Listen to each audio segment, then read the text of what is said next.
Hello, I'm Miss Smith. I'm going to talk to you today about the poem Tissue. Tissue is a poem that sometimes causes students and teachers a little bit of stress because sometimes the meaning of it is a little bit more difficult to pin down than in other poems. But actually, I think that's part of the appeal about it in a way, and it is ambiguous in many ways, and maybe we should just enjoy that it's ambiguous and be confident in putting forward our own ideas. So I'm going to give you some ideas to talk about to help you feel confident about it. But I would say it's full of nice images, and so sometimes it's quite nice to just find an image that you like and talk about that and enjoy it. So I'm going to start with the title. And I think that's what you should do really when you're looking at any poem or an unseen poem. So tissue. So we're thinking of paper. It's soft. It's thin. Okay. It's quite fragile. So we're getting these ideas, but also tissue can refer to skin tissue, and skin tissue also is soft, thin and fragile. So that's the kind of things that we're starting to think about straight away. And then we're going to look at the first line, paper that lets the light shine through. So paper that lets the light shine through. I'm going to start with quite a bold statement. Maybe this poem is paper that lets the light shine through, because if we think about light, light is truth, goodness, hope, and I'm hoping that by the end of my conversation about this poem you might think that this poem is actually about these things. It's about truth, goodness, hope, honesty, and this poem is written on paper, so perhaps this poem is an example of paper that lets the light shine through. So she begins with this idea, paper that lets the light shine through. This is what could alter things. So she's looking for change. The poet, she's talking about change and hoping for change, and that's really kind of setting in tone the idea that runs all the way through the poem. She's hoping for change, she's hoping for some truth, goodness and hope, which perhaps suggests at the moment there's a kind of a period of darkness. Why would she look for paper that lets the light shine through? Why would truth, goodness, hope, beauty, all of those positive things come from paper?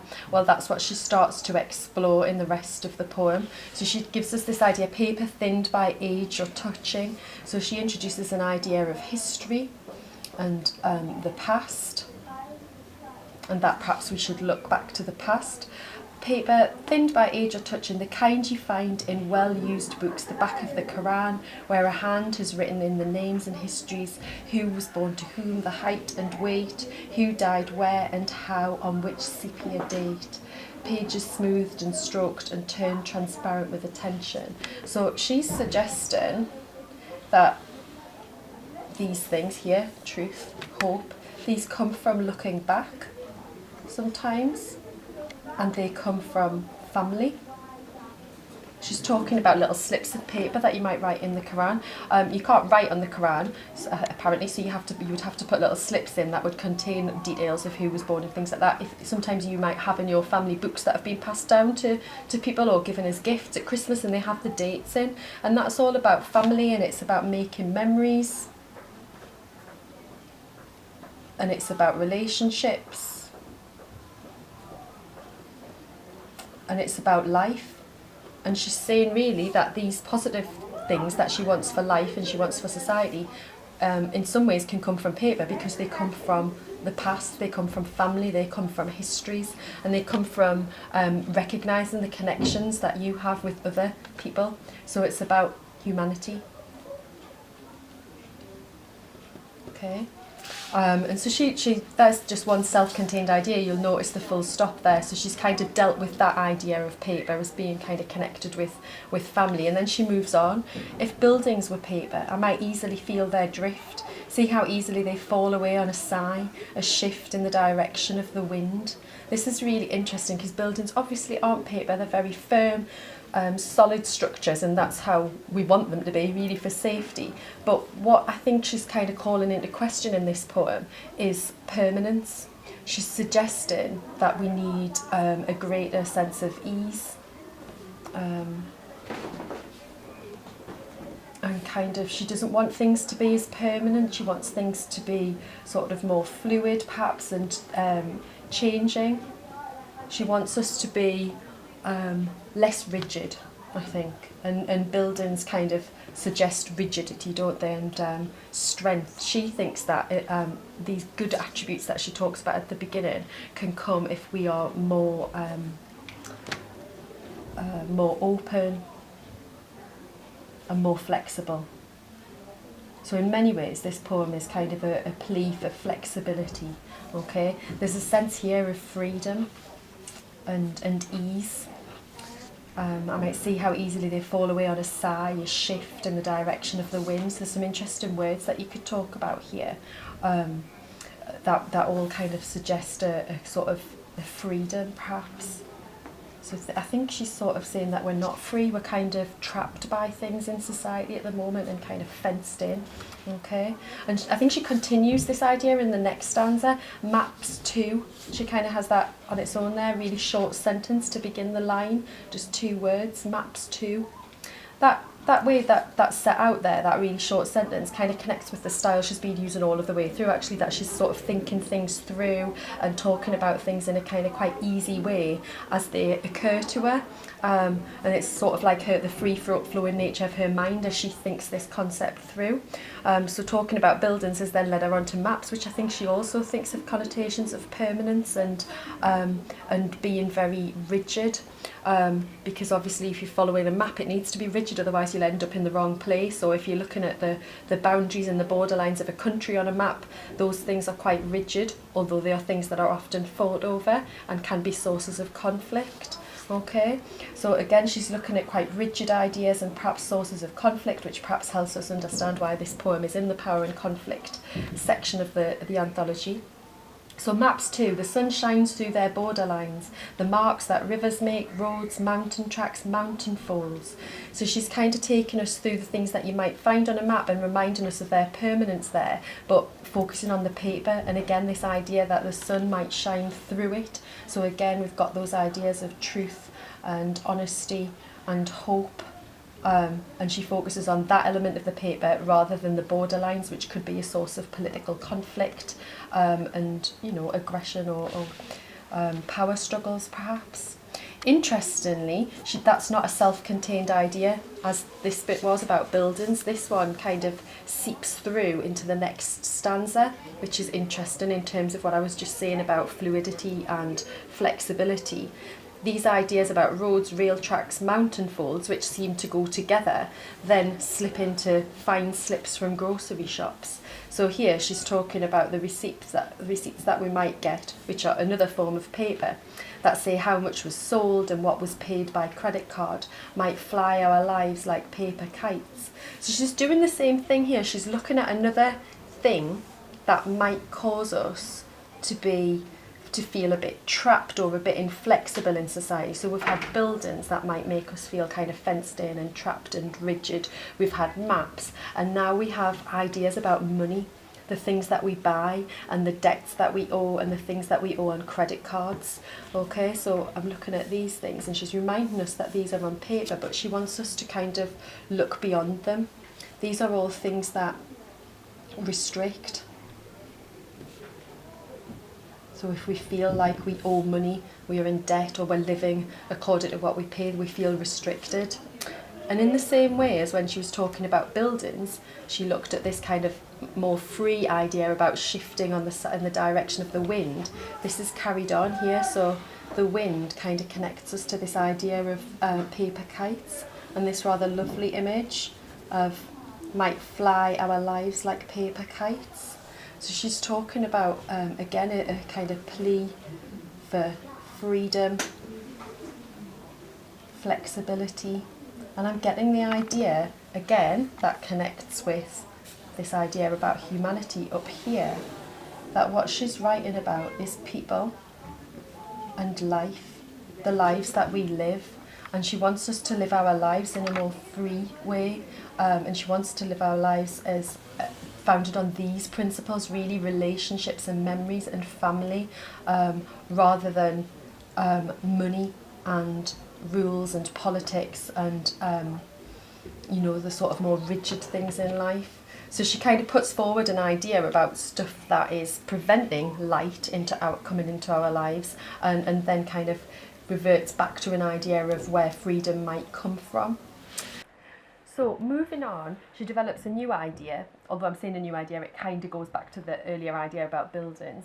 An architect could use all this, place layer over layer, luminous script over numbers, over line, and never wish to build again with brick. So again, this she's talking about using paper, but using it in a different way. So thinking about it in a more free way, in a more beautiful way. Perhaps there's some lovely images here. And again, we've got this repetition of ideas to do with light, and that if we kind of followed her ideas about how to live our lives, it might create a more hopeful society.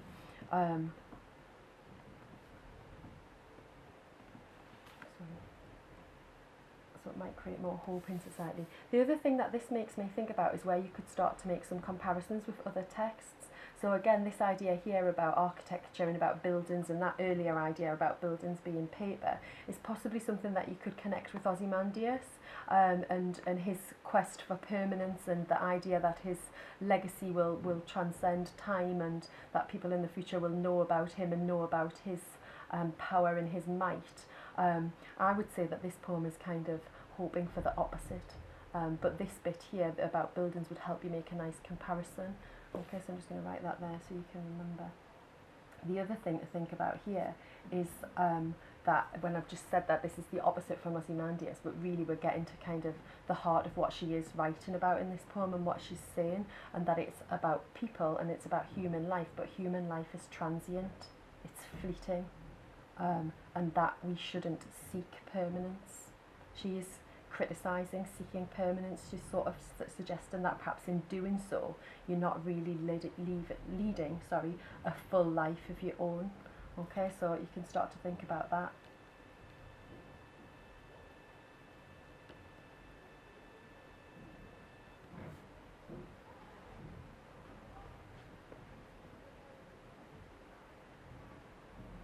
Okay, we shouldn't seek permanence. We should embrace the fact that life is transient and fleeting, which again leads me into another comparison. If you think about War Photographer, in War Photographer, Duffy talks about flesh is grass, and again that's that idea from the Bible about life being fleeting and transient, and we shouldn't try to kind of make things permanent. So that's another link that you could think about. This idea about the permanence of buildings and this looking after permanence is continued again into the next stanza. Are you noticing the run-on lines that's occurring quite a lot throughout the poem? So I never wish to build again with brick or block, but let the daylight break through the capitals and monoliths. So we've got an imperative here. She starts to make commands. You can feel the momentum of the poem building as she kind of gets to her main point here, and she starts to command her reader, let the daylight break through capitals and monoliths. So let the truth and honesty break through capitals, through cities, through monoliths, like that monument to Ozymandias in the other poem, okay? Through the shapes that pride can make. Again, a connection that you could talk about in relation to Ozymandias. Those things, those buildings, those monuments, those statues are not the truth. The truth lies in humanity.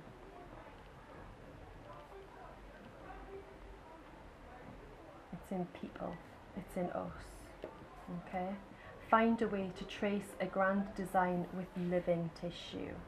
And now she's getting to it, isn't she? Her next command, her next imperative there. Find a way to trace a grand design with living tissue. So now she's not talking about paper, she's talking about human tissue. She's talking about us. We are the truth, we are the hope for the future, and that's what the grand design should be. Raise a structure never meant to last. Her third imperative. Raise a structure never meant to last. Is that your life? Do something with your life. Do something now. Something purposeful. Don't think about what you're going to leave behind. Think about what you can do that is meaningful and purposeful now. Raise a structure never meant to last. Embrace being here now and seizing the moment almost. Of paper smoothed and stroked and thinned to be transparent, turned into your skin. So the idea of paper, as in paper that we would write on, or draw on, or make notes on, becomes skin tissue. It becomes about us. And she speaks directly to us there. She does a bit earlier on as well, but that's kind of very obviously speaking to us as a reader and speaking to people and reminding us that life is about people. This idea is quite an important one to me. This razor structure never meant to last. That's life. That's now. So there's lots of ideas there about the meaning of the poem. I'm just going to really quickly just point out a few things to you about structure. Although actually before I do so, I'm just going to point out that the poet Darker was born in Pakistan but moved to Glasgow before she was 1, and quite often her poetry is about sort of migration and movement and freedom and identity and fitting into a place and tolerance and a plea for tolerance and flexibility and open-mindedness. So that's possibly where all of these ideas link to her as a poet. Okay, so going on to structure, just a few things. Just when you look at the poem on the page, you can see it's really neatly organised into stanzas of 4 lines, which we call quatrains. Okay, and that's quite interesting if you think about what I've just said about what the poem might mean and how the poem's about a plea for flexibility and about not having such rigid borders and boundaries and rigid buildings. She's got kind of quite a rigid structure in that she follows the quatrains all the way through to the end there where she changes it and has that one line standing on its own. So there's an interesting contrast for you to think about there, although there certainly isn't the same amount of syllables per line, and there's not a really regular rhythm and rhyme all of the way through, so there is some flexibility and fluidity there to think about. The other thing to think about as you're reading is to have a look at where the important ideas are. So some of the important images she puts at the end of the lines, and because she has a genre, they run on to the next one. So you've got paper that lets the light, so the line ends with light, so we know that that's important, but then also shine is really important. So she privileges those ideas by placing them at the end of one line and the beginning of the other, so neither of them is lost by being in the same line. I think that's really important. You start to notice as well, if you look at the ends of lines, that there's not, as I said before, a really rigid rhyme, but you notice that there's kind of similar sounds that you can hear, and you start to notice that there's a few sort of internal rhymes and half rhymes as you go through, which kind of lend a sort of softness and a smoothness to the poem in some ways. You kind of can hear them. If you hear her read it aloud, it sounds quite soft and quite smooth. You should find her reading it aloud on the internet somewhere. It's really nice. And it's kind of gradually sort of building momentum as it goes on. Again, quite soft sounds, drift, sigh, shift. This little half internal rhymes going on here. Okay, which again, I don't ever want anyone to say it makes it flow, but it kind of does feel like this poem is starting to flow, and one idea is flowing into another, and it's kind of moving on quite nicely, but gathering pace and gently flowing into this revelation that she's talking about us in our skin, and not actually talking about paper. So it is flowing to that point, but don't just say it makes it flow. The other thing I sort of mentioned a little bit before, but another thing to think about is how she sort of structures it by taking a kind of concept at a time. So we've got this kind of, you've got the issue that she's outlining there, and then you've got this idea about history and the past, and that continues into this bit here, and then you've got a new section about structures and buildings, and then you've got the bit about maps. So she takes concepts that cause inflexibility in society and stop people living and stop people having that free kind of life. She moves on to money, as we said earlier, and again back to buildings and constructs.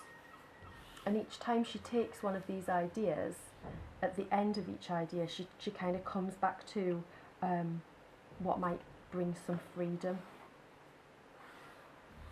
So she kind of addresses a problem and then gives you the beginnings of a solution, and the beginnings of the solution is always people, and then it ultimately ends with this idea of skin, people, us. So there's some ideas for you to think about.